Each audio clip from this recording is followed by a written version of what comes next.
Ayun guys, alam niyo ba guys na may tatlong paraan paano maglinis ng microwave.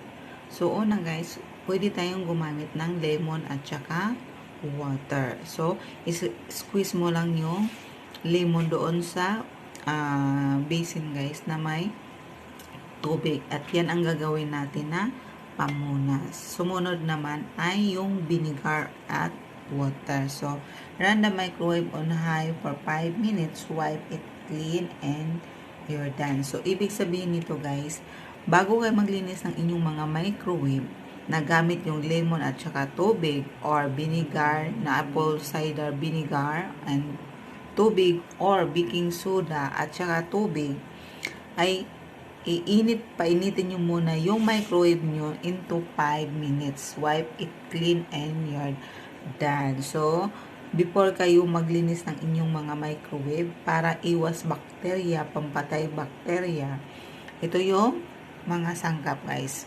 Pwede kayong gumamit ng lemon. Kasi ang lemon guys, nakakaganda rin yan sa pang-alis amoy at antibacterial din yan siya. Yung apple cider o vinegar at saka water. Baking soda at saka plus water. So, ito yung mga techniques guys kung paano tayo maglinis ng microwave. So, sana nagkaroon kayo ng idea guys. So, follow for more.